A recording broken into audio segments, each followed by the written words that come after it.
Cette journée a pour but d'entendre le résultat des travaux qui ont été conduits par les boursiers financés par le Fonds Croix-Rouge. Et je vous rappelle que le Fonds Croix-Rouge a pour objet la réflexion dans le cadre de ce changement du monde humanitaire qu'on appelle la transition humanitaire, qui a besoin d'une réflexion éthique.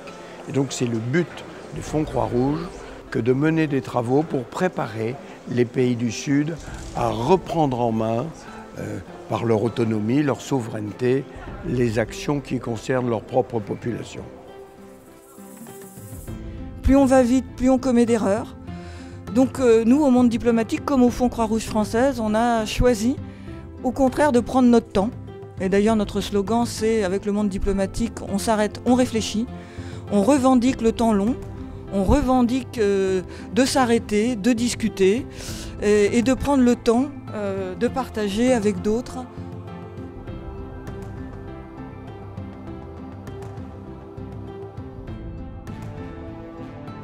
Cette journée de présentation des projets financés par le Fonds Croix-Rouge française permet en fait aux chercheurs qui interviennent sur des terrains où il y a beaucoup de personnel humanitaire, mais pour une fois de traverser la frontière académique, qui est une frontière souvent assez rigide, pour pouvoir parler aux opérationnels.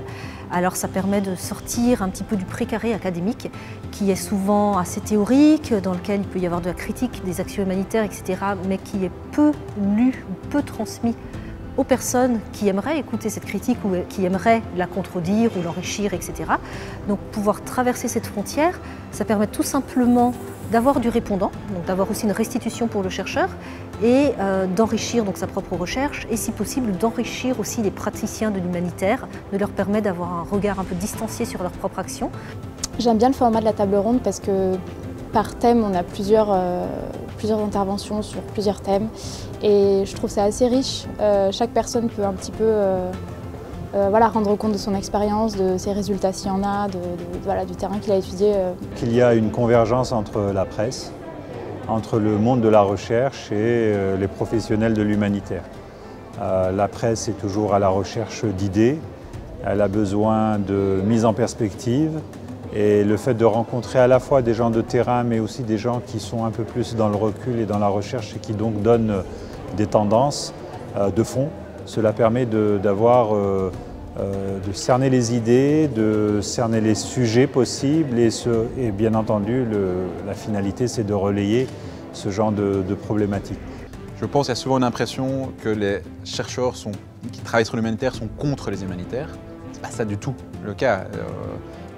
On est très vite aussi accusé de bashing, comme si on voulait taper sur l'humanitaire pour taper sur l'humanitaire. C'est vraiment loin d'être le cas.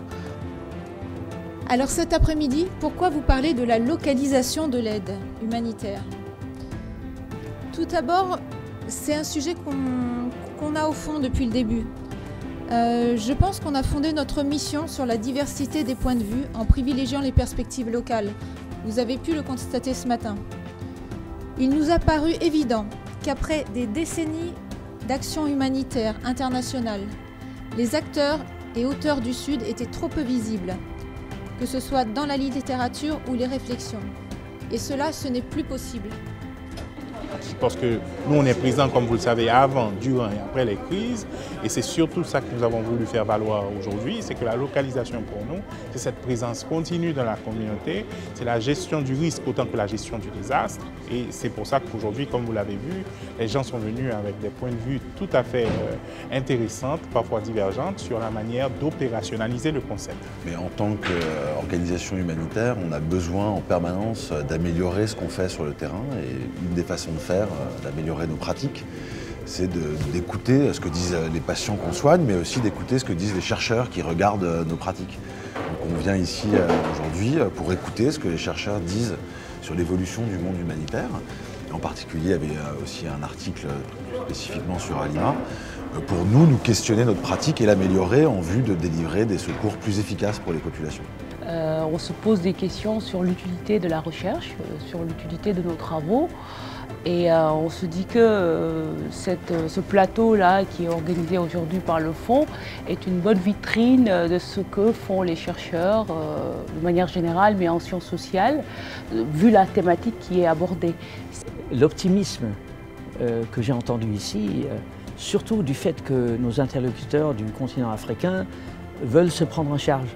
Ils pensent que oui, ils sont allés à l'université, ils ont compris, ils peuvent faire évoluer les ONG, leur capacité d'action. Toute cette notion de « je m'occupe de moi » était claire aujourd'hui. Durant toute cette journée, le fonds poursuit son approche qui consiste à rapprocher les académiques et les opérationnels, briser tout ce qui est barrière nord-sud et créer une expertise au sud sur les questions humanitaires. Je pense que notre monde est en changement rapide, que l'action humanitaire n'y échappe pas et que ceux qui ne se tiennent pas au courant du mouvement des idées et des changements de mentalité, je crois, risquent de se trouver hors du monde. Et donc, je les invite véritablement à venir prendre la température de ce qui se prépare dans ces pays du Sud. C'est une journée riche et une journée innovante. Large et intéressant. À la fois intéressant et stimulant. Intense et stimulante. Divers et questionnant. Solidarité globale. Nécessaire, instructif. Du concret, des expériences de terrain, la nécessité de pensée critique. Éclairante et enrichissante. Stimulante et encourageante.